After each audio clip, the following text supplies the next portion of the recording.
Hello everyone, आज जो हम टॉपिक पढ़ेंगे उसका नाम है acute cholecystitis. It is a very important topic which is frequently asked in the university exams. तो सबसे पहले अपन इसकी डेफिनेशन देखेंगे, उसके टाइप्स देखेंगे, उसकी पैथोजेनेसिस देखेंगे, उसके पैथोलॉजी देखेंगे, क्लिनिकल फीचर्स एंड ट्रीटमेंट देखेंगे।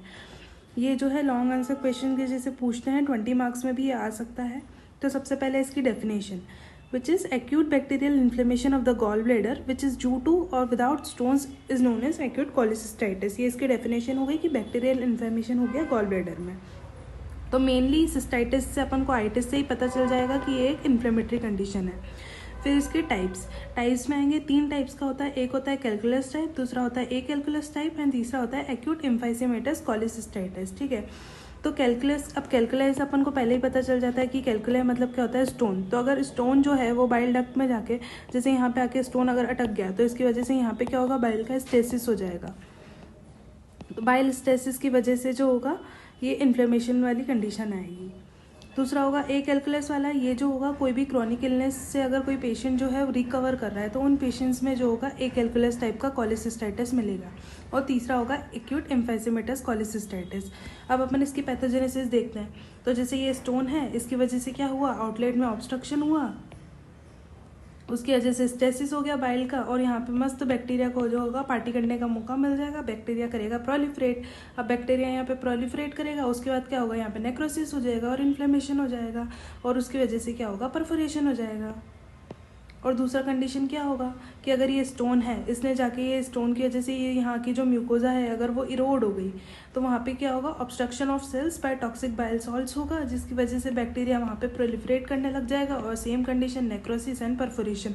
तो इसकी पैथोजेनेसिस बहुत छोटी सी है, सिंपल सी है कि एक होगा आउटलेट का ऑब्स्ट्रक्शन, ये नहीं हुआ तो होगा म्यूकोजल इरोजन।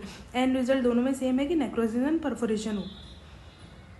उसके बाद इसके जो है पैथोलॉजी के पॉइंट्स, सबसे पहले क्या होगा, इन्फ्लेमेशन होगा। तो एंटायर गॉल ब्लैडर जो होगा वो इन्फ्लेम्ड हो जाएगा, स्वॉलन होगा और बहुत ज़्यादा फ्राइबल होगा, टेंडर होगा टच पे। और उसकी वजह से अब ये जो इन्फ्लेमेटरी एक्सुडेट्स हैं, ये जो इन्फ्लेमेशन के एक्सुडेट्स हैं वो कलेक्ट होंगे अंडर द डायफ्राम। तो अपन को पता है कि वहाँ से जो होती है फ्रेनिक नर्व पास होती है, जिसकी रूट वैल्यू क्या होगी, C3 एंड C4। तो उसकी वजह से जो पेन होगा पेशेंट को वो होगा राइट शोल्डर में। तो अगर अपन को किसी भी 20 मार्क्स के क्वेश्चन में अगर ऐसे बोलते हैं कि पेशेंट को राइट शोल्डर में पेन है तो उसकी एक DD अपन जो होता है वो एक्यूट कोलिसिस्टाइटिस भी बना सकते हैं, क्योंकि इसमें फ्रेनिक नर्व को कंप्रेस होने की वजह से पेशेंट को राइट शोल्डर में पेन होता है। दूसरा होगा परफोरेशन होगा। अपन ने देखा था कि नेक्रोसिस एंड परफोरेशन होता है, तो जब एक्सटेंसिव अल्सरेशन होगा ब्लैडर का उसकी वजह से जो होगा परफोरेशन हो जाएगा। परफोरेशन क्यों हो सकता है, जब स्टोन जो होता है वो हार्टमैन्स पाउच में जाके इम्पेक्शन हो जाता है उसका, तो उस वजह से परफोरेशन हो सकता है। तीसरा अपन ने देखा था कि ऑब्स्ट्रक्शन हो सकता है, कहाँ पे होगा, नेक ऑफ ब्लैडर में अगर स्टोन अटक गया उसकी वजह से म्यूकोसिल होगा कि म्यूकस का एक्सेस प्रोडक्शन होगा, या फिर पस प्रोडक्शन इंक्रीज हो जाएगा तो पायोसिल हो जाएगा। चौथी कंडीशन में अगर उसकी ब्लड सप्लाई डैमेज हो गई तो वहाँ पे गैंग्रीन हो जाएगा गॉल ब्लैडर का।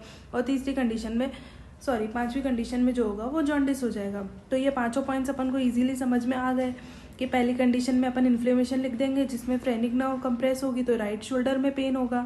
दूसरी कंडीशन में परफोरेशन होगा, तो परफोरेशन क्यों होगा, क्योंकि एक्सटेंसिव अल्सरेशन हो गया है।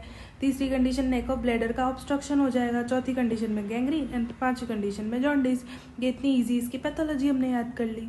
उसके बाद जो होगा क्लिनिकल फीचर्स, तो इसमें याद रखेंगे अपन FFF, a fatty fertile female is the typical victim of the severe abdominal pain. एक ऐसी पेशेंट जो मोटी सी होगी, फर्टाइल होगी, मतलब उसकी एज ग्रुप जो अपन मान ले वो 25 to 40 ईयर्स तक की होगी क्योंकि वो फर्टाइल है, प्लस वो फीमेल है, प्लस वो जो है टिपिकल विक्टिम है सीवियर एब्डोमिनल पेन की। ऐसी कंडीशन के साथ वो आपके पास आएगी।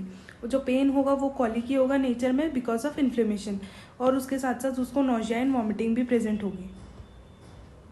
उसके बाद इसके साइंस अपन देखें तो इसके लिए अपन जो टेस्ट करेंगे वो है मर्फीज साइन। इसमें अपन क्या करेंगे कि पेशेंट के अपन जो अपनी फिंगर है वो पेशेंट के राइट हाइपोकॉन्ड्रिक वाले रीजन पे रखेंगे और पेशेंट को बोलेंगे डीप इंस्पिरेशन करने के लिए। तो जब भी पेशेंट इंस्पिरेशन करेगा तो उस टाइम पे क्या होगा, इन्फ्लेम्ड गॉल ब्लैडर जो है वो एब्डोमिनल वॉल के कांटेक्ट में आएगा जहाँ पे अपनी फिंगर्स रखी हुई है, तो उस वजह से पेशेंट को पेन होगा, उसको अपन मर्फीज साइन पॉजिटिव बोलते हैं। इसका डायग्राम मैं आपको दिखाती हूँ ताकि ये क्लियर हो जाए। ये अपने फिंगर्स है, ये अपन ने यहाँ पे राइट हाइपोकॉन्ड्रिक वाले रीजन में रखा और पेशेंट को बोला कि गहरी सांस लो। जब भी पेशेंट सांस लेगा तो इसका ये गॉल ब्लैडर जो है वो एब्डोमिनल वॉल के कांटेक्ट में आएगा और पेशेंट को सीवियर पेन होगा। इसको अपन बोलते हैं मर्फीज साइन। दूसरा साइन जो अपन इसमें देखते हैं वो होता है बॉस साइन, जिसमें क्या होगा, एरिया ऑफ हाइपर एस्थेशिया होगा 9th एंड 11th रिब में पोस्टीरियर साइड पे, on right side it is a feature. तो इसके लिए अपन को 2 साइंस याद रखने हैं। कॉलिसिस्टाइटिस का क्वेश्चन आया, एक है मर्फीज साइन और दूसरा है बॉस साइन। बॉस साइन में area of hyperaesthesia between 9th and 11th rib. उसके बाद गार्डिंग एंड रिजिडिटी प्रेजेंट होगी, वेग मास होगा which consist of inflamed gall bladder and momentum. Abdominal guarding और rigidity में क्या होगा कि जब भी पेशेंट जो होगा, पेशेंट को पता रहेगा ना कि अपन उसको हाथ लगाने वाले हैं, तो उसकी एब्डोमिनल मसल्स पहले से ही कॉन्ट्रैक्ट हो जाएंगी, तो अपन जब मतलब वो पेशेंट अपन को टच नहीं करने देगा, उसको अपन गार्डिंग एंड रिजिडिटी बोलते हैं। फिर इसकी डीडीज, तो डीडीज में क्या आएगा कि अगर पेप्टिक अल्सर परफोरेट होगा तो भी पेशेंट को पेन होता है, पेनक्रेटाइटिस है, अपेंडिसाइटिस है, लिवर एब्सिस है या फिर लोबर निमोनिया है, तो ये सारी इसकी डीडीज हो जाएंगी, जिन सब कंडीशंस में अपन को राइट हाइपोकॉन्ड्रिक रीजन में पेन मिल सकता है, वो अपन इसकी डीडीज में लिख देंगे। उसके बाद इन्वेस्टिगेशंस, तो अपन को पता ही है कि भाई कोई भी पेशेंट आया सबसे पहले उसकी ब्लड इन्वेस्टिगेशंस तो आप कराते ही हो, तो इसमें अपन उसका WBC काउंट वगैरह देख लेंगे, यूरिन एंड शुगर एस्टिमेशन कराएंगे, प्लेन एक्सरे कराएंगे लेकिन इरेक्ट पोजीशन में। तो अपन को इसमें क्या मिलेगा, रेडियो ओपेक शेडो मिलेगा राइट हाइपोकॉन्ड्रिक रीजन में। 10% स्टोन्स जो होते हैं वो रेडियो ओपेक होते हैं और 90% रेडियो लूसेंट होता है। तो अगर अपन को रेडियो ओपेक शेडो मिल रहा है तो अपन मतलब स्टोन वाली कंडीशन की तरफ जा सकते हैं कि वो कैलकुलस वाला कॉलिसिस्टाइटिस है। अब इसमें अपन को 2 साइन मिलते हैं, एक होता है मर्सिडीज बेंज साइन और दूसरा होता है सीगल साइन।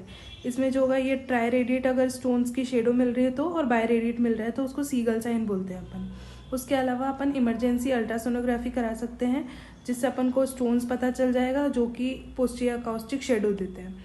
उसके बाद हिडा स्कैन या पिपिडा स्कैन करा सकते हैं। हिडा मतलब हेपेटिक अमाइनो डायएसिटिक एसिड, जो अपन एक्यूट एक कैलकुलस कॉलिसिस्टाइटिस का वो डायग्नोसिस करना है तो अपन इसके लिए हिडा स्कैन कराते हैं। और CT स्कैन करा सकते हैं जब अपन को USG की फाइंडिंग्स अगर क्लियर नहीं है।